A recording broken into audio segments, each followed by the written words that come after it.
រដ្ឋមន្ត្រីជំរុញភាគីពាក់ព័ន្ធវិតម្លៃនិងកំណត់ទំហំថវិកាស្ដារសាលារៀនខូចខាតក្នុងសង្គ្រាមកម្ពុជាថៃឧបនាយករដ្ឋមន្ត្រីហុងជុនអរុនរដ្ឋមន្ត្រីក្រសួងអប់រំយុវជននិងកីឡាបានជំរុញអគ្គលេខាធិការដ្ឋានអគ្គនាយកដ្ឋានក្រមអាវ៉ាន់ក្រសួងសាកលវិទ្យាល័យសាកលវិទ្យាធិការនិងមន្ត្រីអង្គភាពពាក់ព័ន្ធគាំទ្របន្ថែមឲ្យអស់ពីលទ្ធភាពដើម្បីស្ដារឡើងវិញរាល់សាលារៀនដែលរងផលប៉ះពាល់ក្នុងសង្គ្រាមនៅតាមព្រំដែនកម្ពុជាថៃការជំរុញភាគីពាក់ព័ន្ធខាងលើធ្វើឡើងក្នុងកិច្ចប្រជុំស្ដីពីការពិនិត្យមើលស្ថានភាពអប់រំក្រោយបទឈប់បាញ់ដើម្បីផ្តល់ការគាំទ្រនិងរៀបចំផែនការស្ដារសាលារៀនខូចខាតឡើងវិញនៅរាជធានីភ្នំពេញកាលពីរសៀលថ្ងៃអង្គារក្នុងកិច្ចប្រជុំបានពិនិត្យមើលបច្ចុប្បន្នភាពផលប៉ះពាល់លើវិស័យអប់រំដោយការឈ្លានពានពីយោធាថៃលើទឹកដីកម្ពុជាដែលរួមមានសាលារៀនរងការខូចខាតដំណាក់កាលទី1ថ្ងៃទី24ខែកក្កដាឆ្នាំ2025និងដំណាក់កាលទី2ថ្ងៃទី7ខែធ្នូឆ្នាំ2025សាលារៀនដែលបានបិទឬផ្អាកដំណើរការស្ថានភាពសាលារៀនរងការខូចខាតដំណើរការបង្រៀននិងរៀនក្នុងបរិបទនៃការឈ្លានពានចំនួនគ្រូនិងសិស្សដែលរងផលប៉ះពាល់ពីការបិទសាលានិងដំណោះស្រាយដែលបានអនុវត្តកន្លងមកឧបនាយករដ្ឋមន្ត្រីបានចែករំលែកពីបច្ចុប្បន្នភាពស្ថានភាពសាលារៀនដែលរងផលប៉ះពាល់រួមទាំងស្ថានភាពបុគ្គលិកអប់រំលោកគ្រូអ្នកគ្រូនិងសិស្សាភិសិស្សនិងសិស្សភិសិកព្រមទាំងបានជំរុញឲ្យគាំទ្របន្ថែមអស់ពីលទ្ធភាពពីសំណាក់ថ្នាក់ដឹកនាំក្រសួងនិងក្រុមការងារពាក់ព័ន្ធទាំងអស់ក្នុងដំណើរការស្ដារឡើងវិញនៅសាលារៀនដែលរងផលប៉ះពាល់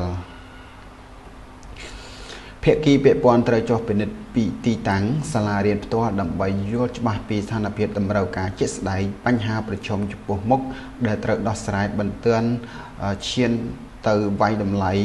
ខូចខាតនិងចាប់ផ្ដើមរៀបចំផែនការជួយគាំទ្រនិងស្ដារឡើងវិញប្រកបដោយប្រសិទ្ធភាពនិងចំគោលដៅជាមួយគ្នានេះត្រូវបន្តតាមដានស្ថានភាពរួមទាំងការវិវត្តផ្សេងៗនិងរៀបចំជារបាយការណ៍សម្អិតពីបច្ចុប្បន្នភាព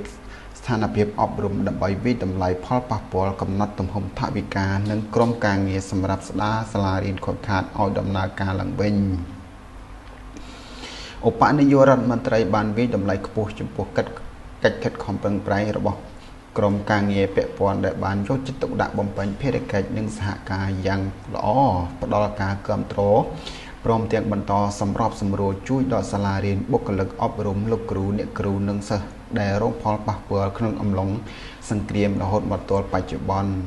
ដើម្បីទទួលបាននូវការជួយឧបត្ថម្ភនានាពីក្រសួងនិងសប្បុរសជនពីគ្រប់មជ្ឈដ្ឋានជាបន្តបន្ទាប់រដ្ឋមន្ត្រីបានលើកទឹកចិត្តឲ្យក្រុមការងារពាក់ព័ន្ធបន្តអនុវត្តការងារតាមភារកិច្ចឲ្យបានល្អប្រសើរដើម្បីធានាបាននូវការអប់រំដែលមានគុណភាពសមធម៌និងបរិយាបន្ននិងបន្តចូលរួមចំណែកជាមួយក្រសួងសម្រាប់ជួយគាំទ្រដល់សាលារៀននិងសិស្សភិសិកទាំងអស់ប្រកបដោយស្មារតីសហការគ្នារឹងមាំ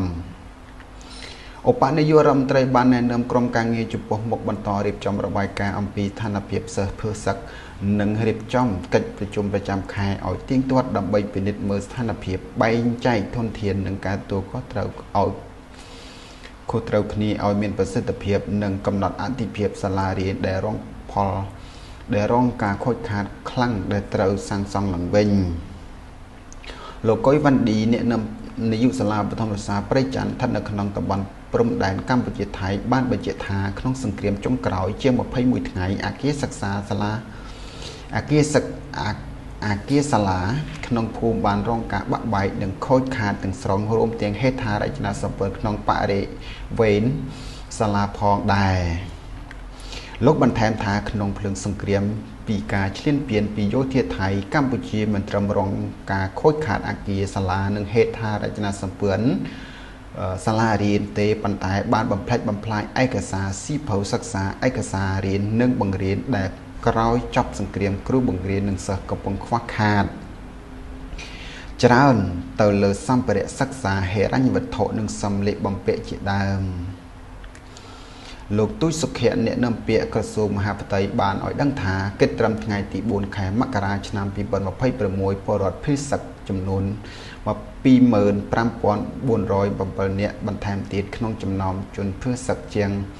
640,000 នាក់បានបន្តវិលទៅលំនៅឋានវិញក្នុងនោះមានកុមារចំនួន 78,907 នាក់បន្តស្នាក់នៅក្នុងជំរំលោកបន្ថែមថាខេត្តឧត្តរមានជ័យមានសាលារៀន 107 មន្ទីរពេទ្យមជ្ឈមណ្ឌលសុខភាព 10 រដ្ឋបាលនៅថ្នាក់ខេត្ត 1 ក្រុង 1 ក្រុងស្រុក 1 ឃុំសង្កាត់ 4 និងប៉ុស្តិ៍នគរបាលរដ្ឋបាល 1 បានបន្តបិទផ្អាកខេត្តបន្ទាយមានជ័យមានសាលារៀន 321 និងមន្ទីរពេទ្យមណ្ឌលសុខភាព 5 បន្តបិទផ្អាកដូចគ្នានេះខេត្តព្រះវិហារមានសាលារៀន 61 មន្ទីរពេទ្យនិងមណ្ឌលសុខភាពចំនួន 14 នៅបន្តបិទផ្អាកអ្នកនាំពាក្យបានបញ្ជាក់ថាគិតចាប់ពីថ្ងៃទី7 ធ្នូ 2025 មានការខូចខាតផ្ទះពលរដ្ឋ 323 ខ្នងអគារ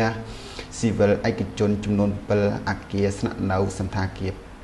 5 ស្ថានីយ៍ប្រេង 3 ផ្សារឯកជន 1 រថយន្ត 33 គ្រឿង ម៉ូតូ 5 គ្រឿង លានទិញដំឡូង 1 អគារឃ្លាំងទំនិញ 1 បង្គោលអង្តែនទូរស័ព្ទ 2 ជង្រុកស្រូវ 1 និងសត្វពាហនៈសត្វព្រៃ 2 ក្បាល